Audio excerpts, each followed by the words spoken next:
BDS movement is calling upon the United Nations to suspend Israel from the General Assembly, and this is what you can do to help. Sign and send this letter to UNGA President Philemon Young, urging the suspension of Israel from the United Nations. For smartphone users, use the link provided. For laptop or desktop users, copy and paste the template provided on this link. Make sure to change up the template in any way to make it match your voice, and do not forget to sign your name at the bottom, and send the link to your friends and family so that they can do the same. Over the course of Israel's year-long live-stream genocide against 2.3 million Palestinians in Gaza, the occupation has also repeatedly attacked the United Nations, killing 228 UN staff members in Gaza. This is the highest number of UN personnel killed in any conflict since the UN's creation. Israel is actively working to destroy the United Nations Relief and Works Agency, also known as UNRWA, which provides essential services to millions of Palestinian refugees. They have targeted UN peacekeepers, destroyed UN infrastructure, including schools, warehouses, and refugee camps, and used white phosphorus in some of their attacks. Israel's attacks aren't just physical.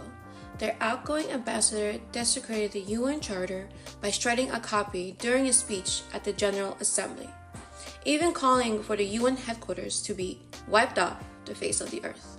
They have obstructed UN officials from entering historic Palestine and declared the UN Secretary-General persona non grata, which in Latin means unwelcome person. Apartheid Israel fails the basic conditions of UN membership.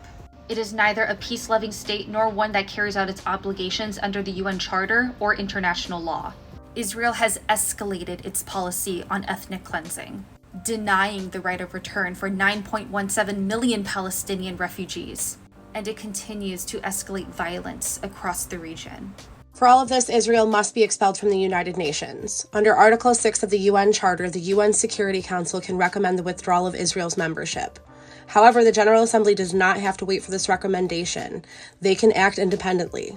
Last month, the UN General Assembly adopted a resolution enacting the International Court of Justice's ruling on Israel's unlawful occupation and apartheid against Palestinians. For the first time in 42 years, the General Assembly called for sanctions on Israel, affirming the legal obligation of states and UN bodies to end complicity in Israel's illegal occupation and apartheid regime. This evokes the historic precedent of 50 years ago when the UN General Assembly suspended apartheid South Africa. Just as in that case, the General Assembly can take action now by recognizing that Israel's apartheid state lacks international legitimacy. Today, with the continued complicity of the West led by the United States, Israel's genocide in Gaza intensifies. Its aggression in the West Bank, East Jerusalem, and Lebanon escalates, plunging the region towards an all-out war. But this can stop if we demand action. Join us today in writing to the President Philemon Young, urging him to enact the resolution sanctioning Israel by suspending it from the UN. Let's remind the institution of its responsibility. Together, we can make a difference.